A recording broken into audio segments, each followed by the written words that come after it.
Welcome to the Whiskey, Jazz, and Leadership Podcast. Subscribe now so you don't miss a drop of straight talk you can't get anywhere else.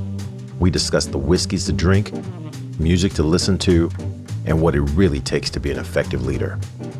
I'm your host, Galen Bingham, the leadership strategist. Tonight's guest, founder and senior partner at Take New Ground Leadership, Adrian Koehler. Hey, what you drinking? I love it. And, one of the things that really draw me to you, I caught a couple of conversations that you were part of. And one of the things that you said, I can't remember which conversation this, or if you were on your own platform or if you were talking with someone else, but you said as an answer to a question, you said, I don't spend time trying to convince anybody. And I was like, absolutely. He's like, I don't spend time trying to convince anybody. And for me, that so resonates. I got some advice from one of my longtime mentors, Mr. Stan Hutchin. And he said, we were both at Coca-Cola Company and both in sales. And he said, Galen, even when people want to buy, no one wants to feel sold. So instead of trying to sell people, you need to try to help them buy what they're trying to buy. And so that's been at the backdrop of my philosophy. Also, for me, is biblical. Because, Christ said, hey, look, here are your instructions, go share this news. But if they're not buying what you're selling, shake the dust off and keep it moving, right? Don't spend time. And I used to tell my friends, I've never, ever seen anyone accept salvation because they lost a debate. I've never seen that happen. Okay, you got me. That's a good point. Okay, gotcha. All right, okay. And so this idea of trying to convince someone to do something that they may not want to do seems futile to me. So I want to throw this at you and get your reaction. Because I kid you not, I said this to my wife this morning. We were talking about something, and I said, I am not going to spend time trying to convince this person to choose a better alternative.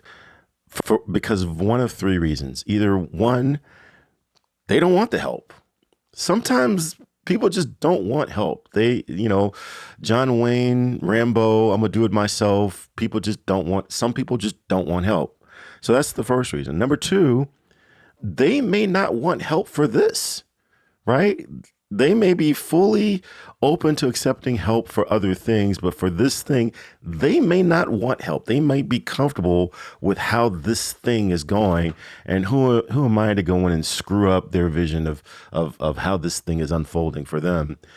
And then the third reason is they might not want help from me, right? It could be something about me that they're just like, dude, this makes sense, but if it was somebody else, I'd do it. But aren't you meeting with Adrian later? Could you have Adrian share this with me? Because Galen, you're not hitting with me, right?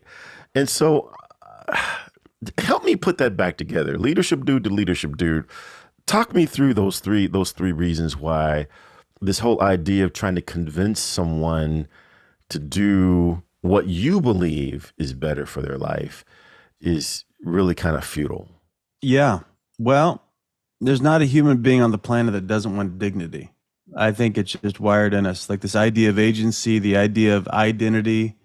And if you're going to fix it for somebody else, that saves them from what they really want at a core level, which is dignity.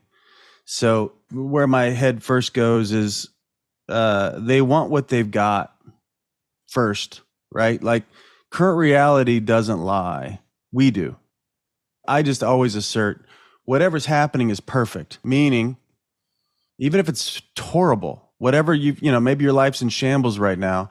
When I say perfect, I mean you are reaping the results of how you've been, decisions you've made. That's just what's happening is perfect because the system always produces the results the system is crafted to produce. So if you got tons of dysfunction, you've been dysfunctional. That's what I would say. And I just say that because reality says that. So, I used to do a lot of work in prison with murderers. That's how I got into coaching work. And we'd always say, well, you guys want to be in prison. And they're, of course, no, I don't want to be in blah, blah, blah, blah, blah. Like, well, you're here and you got tons of stories about why you shouldn't be here and whose fault is Pookie's fault and this and that. And it's everybody else's fault, or it's because of the neighborhood you're from or the color of your skin or blah, blah, blah. It's like, I understand, but there's lots of people that grew up in that neighborhood. Lots of people that look like you. Lots of people that didn't have, all the stories, and they're not here, but you're here. So let's talk about that. Let's talk about why you want to be in prison. But there is always a Pookie, though. There's always a Pookie in the story. I got stories. If we had lots of time, I'd tell you some fun stories, because we get in deep with these guys, and they share their stories real. And anyway, it's super fun. So they don't want help, no, because I would just say, especially if whatever's happening is chronic, like it's not brand new, there are always, take it to the bank, there's always hidden payoffs to having what we say we don't want. I can prove it every single time. There's always payoffs, even if like the wife's sideways or the business is crashing, and it's been that way for a long while, whatever. If you listen long enough, it's a hard stare into the mirror. But if you listen long enough, why do I like having a failing business? Nobody would answer that question naturally. So it's a counterintuitive question, but I say, okay, my business has been failing for the last 2 years. Why do I like that? And it's these types of questions people don't ask themselves. But there's tons of benefits to that, right? Like you get sympathy, you get help for free, you get to tell a big long story, you get to look like you're suffering. There's so many. I mean, I could make a list of 20. So first off, people like things not working because it gives them tons of license to not be all in. And they don't have to be humble, and there's lots of things you don't have to do. You get saved from that. So anyway, that's my first thought on people don't want help. And some people, to your point, are just, proud.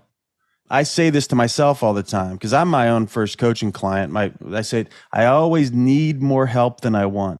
I know that's true. I need more help than I want because I still think, and I think this is probably human, but I think I get extra bonus points if I do it by myself. That's just the survivalist brain, right? I'd rather not be vulnerable than be vulnerable. I'd rather not look like a fool. I'd rather look like an expert. I'd rather not, have to ask and be humble. I'd rather be, I think that's baked into all of us. So anyway, it's really enticing to not want help and just, I'll shoulder this alone. And I can tell you lots of stories from my own life about how I believed that and then paid the price for that in the short term and long term. So I get it. Second one was not help for this. Yeah.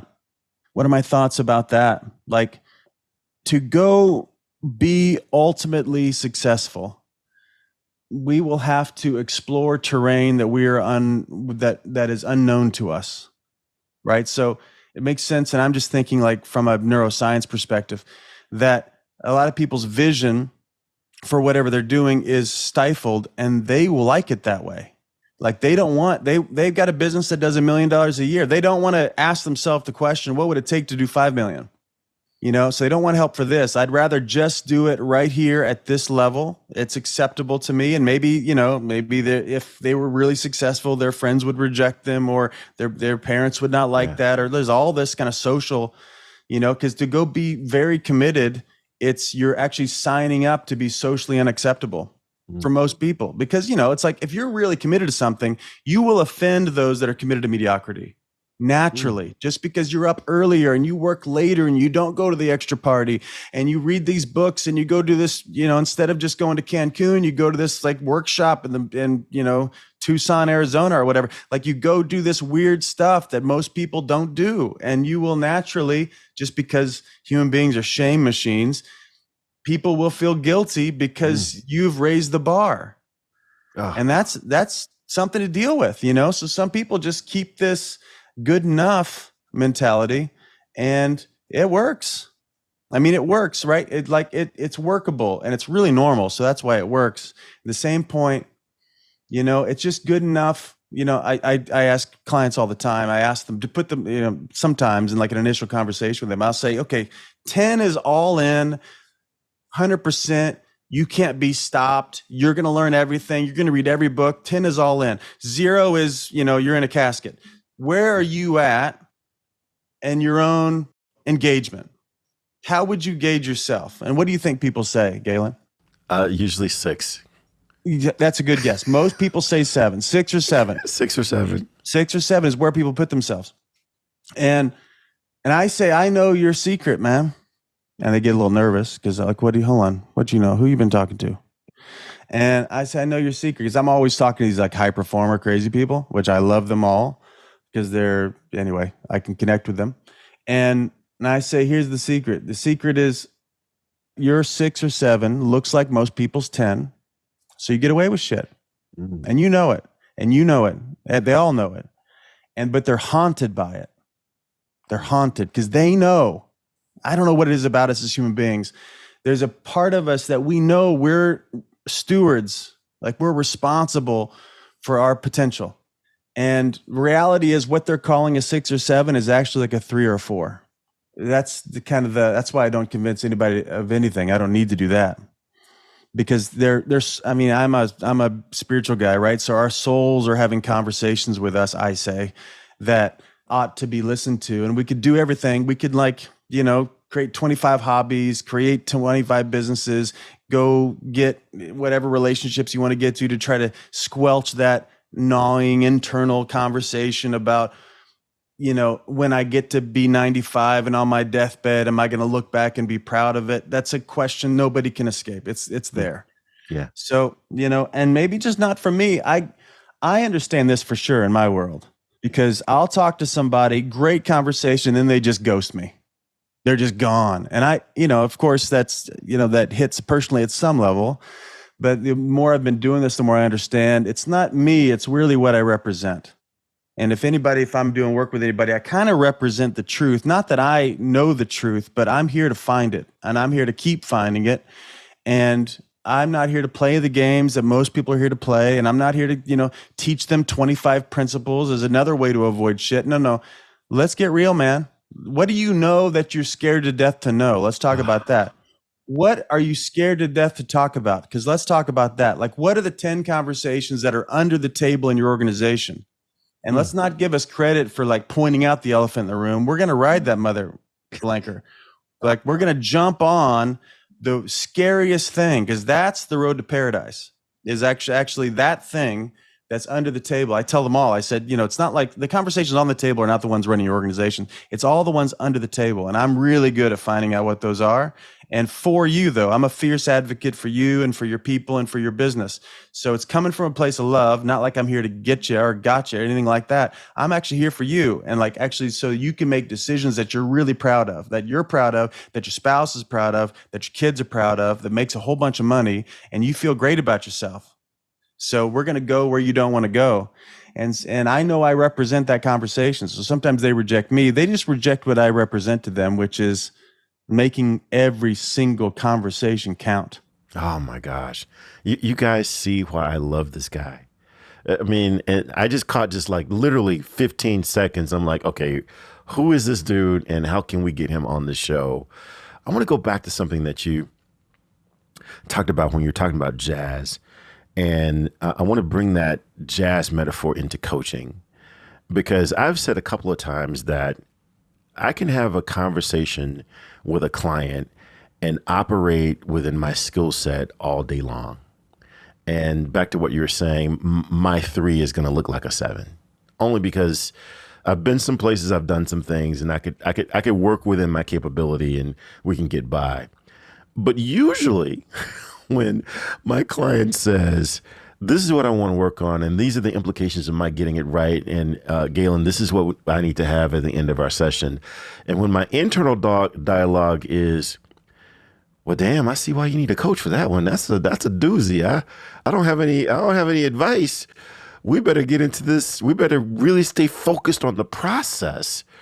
Usually we end up in a far better place than if I were operating in my intellect and in my ability. But that takes courage, much like jazz. So talk a little bit about how you summon the courage to step outside of your expertise and just be in the conversation, just be with that other person, and go into topics that you probably shouldn't be talking about that topic in proper company, but that's where the conversation needs to go. What does that courage look like for you? Well, this is kind of why I coach, I think, is because I know that this moment in time that you're describing is going to pull me to the edge of my seat and is going to create the possibility of me reinventing even myself in the moment. Because the thing I don't want to be, and I always resisted being some kind of content creator person that's just talking all day long, just because they're just focused on content, which is great. And God bless them. That's great. There's no breakthrough in content. There's insight in content. There's no breakthrough. There's no revelation. And that's what I want. I want epiphany. I want, like, holy shit, after seeing this, I can't go back. I know this now. Like, it's like the heavens, metaphorically, the heavens open. And now I have this type of awareness and knowing that I have to follow. I can't go back. That's what I'm always going for in any kind of, coaching conversation. I don't always get there, but that's what I'm going for. I'm going for epiphany. I'm going for revelation. And that takes questions and not answers. That's it. Right. Exactly. So if I come in to try to look good or try to be the smart guy or try to be the answer man, that's, first off, that's boring. Second off, that's not that helpful, because people don't need your answers. They don't. It's not going to work anyway. You can give them the best answer, but there was certain types of thinking that generated the breakdown, and you can come in and put a Band-Aid on it. But if you don't get to that thinking, it's the new answer is going to look like the old problem rather quickly. At best, your advice, so the coach's advice, at best, might have worked for the coach if the coach was in that situation. But it likely won't work for the client, because the client doesn't have the exact same skills. They don't have the exact same experiences. And so, back to your point, no one needs new answers. What they really need is new questions and new thought processes so that they can tackle that problem that only they can tackle, right? And that is really the challenge. That's the calling. And man, I just hate that we're running out of time. I'll tell you what, let's do this. I've got to bring you in to talk to my VIPs, because you are what the room was built for, right? Just the straight talk. Let's pull back the curtain. Let's get into it. And we've done so much of that on this side of the rope. I don't know that I want to give much more away for free. So if you've got a few more minutes, I'll bring you to the VIP room. But on this side, man, how can people get a hold of you? If they are VIPs, we're going to share your bios for our VIPs. But for those who are fearful of paying the $6 a month to become a VIP, how can they get a hold of you if they want to get more of what I've just shared with them? Easy place, obviously. Instagram, Adrian.K is an easy place. takenewground.com. Most of our work is in-house in companies, and I coach founders of companies and such. But a few times a year, we do a public offering where anybody can come, and that's a 4-day personal leadership deep dive. It's a gym. It's both frightening and thrilling simultaneously, even for me as the trainer, because it's on the previous theme. I'm not there teaching shit. I'm actually there in the conversation, as deep or more deep than anybody else in the room. So I'm being transformed as it's happening. I don't have a script. We're having a deep conversation. I don't know. It's like skydiving. You just jump out of the plane and I hope it works out. And that's called the revenant process. If you're interested in this type of quote unquote straight talk, or this type of inquiry, this type of really advocacy, which we all are. Who doesn't want somebody that's in their corner and loves them and then challenges them as much or more than that? Everybody does. So anyway, that's the Revenant process. We are revenant.com. So you can connect with me, but hit me up on Instagram. Super easy. Adrian.K. Man, I tell you, this is exactly what we were hoping to be able to get into. You are exactly who my listeners like to listen to. Thank you so much for relenting. I'm so glad that your people and my people said, Why don't these guys know each other? I'm just so glad.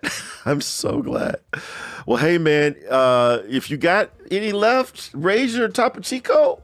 I'm gonna raise my double oak, and man, we got to get into the VIP room. Let's do it. Cheers. Hey, it's not too late. Hit that subscribe button so you're sure to catch the next episode. If you're really enjoying the vibe, leave us a review or become a VIP for guest and show exclusives. Cheers.